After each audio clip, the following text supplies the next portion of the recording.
Hello मेरे प्यारे बच्चों, आई होप कि आप सभी बहुत अच्छे होंगे। आपकी स्टडी भी बहुत अच्छी चल रही होगी।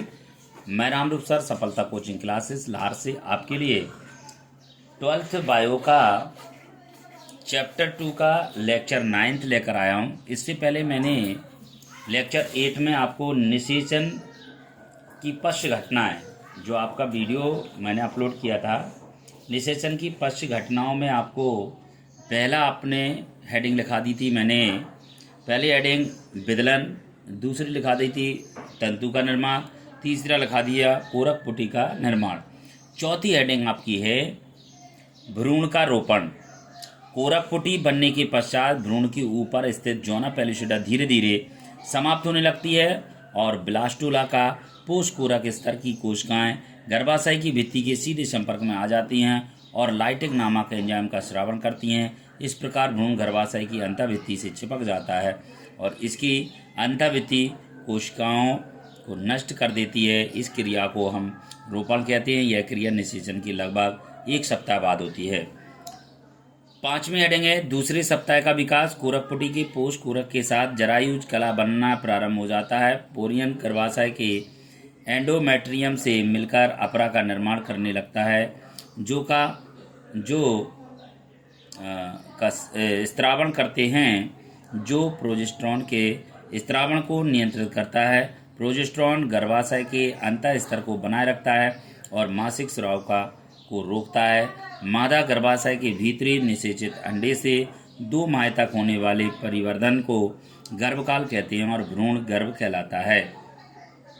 प्रश्न नेक्स्ट आ गया 19वां, गैस्ट्रुला भवन को समझाइए। कोरक पुटी में तीसरे सप्ताह में 3 जनन स्तरों का निर्माण की प्रक्रिया प्रारंभ होती है, जिसे गैस्ट्रुला भवन कहते हैं तथा त्रिस्तरीय भ्रूण को गैस्ट्रुला कहते हैं। इसके बाद देखिए आपका है बाह्य जनन स्तर का भविष्य। इसमें नंबर 1 हेडिंग है बाह्य जनन का स्तर है बाल, नाखून, अधिचर्म, तंत्रिका एवं मस्तिष्क, संपूर्ण आँख, लार ग्रंथि, कान का आंतरिक भाग, दांत का इनेबल। दूसरे हेडिंग है मध्य जनन स्तर का भविष्य। त्वचा की चर्म, आहार नाल का पेशीय स्तर, संयोजी व पेशी ऊतक, वृक्क, जनांग, हृदय, अंतःकंकाल, दांत का डेंटाइन आदि। इसके बाद आता है अंतःजनन स्तर का भविष्य। आहार नाल की भीतरी स्तर, यकृत, अग्नाशय, जीभ, मध्यकर्ण, श्वास नलिकाएं, थॉराइड, पैराथॉराइड, थाइमस आदि। गैस्ट्रुला से शिशु के निर्माण को समझाइए। दूसरे सप्ताह के अंत तक भ्रूण में तीनों स्तरों का निर्माण हो जाता है। ये स्तर अब विभिन्न अंगों का निर्माण करना प्रारंभ कर देते हैं। मानव में गर्भकाल 266 दिन या 9 माह का होता है।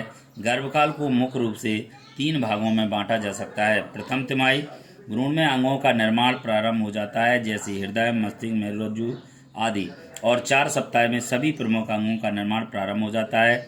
6ठे सप्ताह में जनकों का निर्माण प्रारंभ होता है। 7वें और 9वें सप्ताह में हाथ पैर बनते हैं और अंततः तीसरे महीने में हाथ पैर चलने लगते हैं। नेक्स्ट देखिए, इसी में द्वितीयक तिमाही देखिए। द्वितीयक तिमाही में क्या लिखा है, चौथे एवं 5वें माह में कंकाल एवं रक्षात्मक आवरण का निर्माण प्रारंभ हो जाता है। 6ठे माह के अंत में भ्रूण की सभी रचनाएं बन चुकी होती हैं। अंतिम तिमाही, इस दौरान भ्रूण अपने आकार और भार में तेजी से वृद्धि करता है। भ्रूणीय शरीर के पूर्ण विकसित होने पर भ्रूण 9वें माह में जन्म देने के लिए तैयार हो जाता है। यह लगभग 20 इंच लंबा, 3.4 kg वजन का हो सकता है। प्रश्न क्रमांक 21 है प्रसव किसे कहते हैं।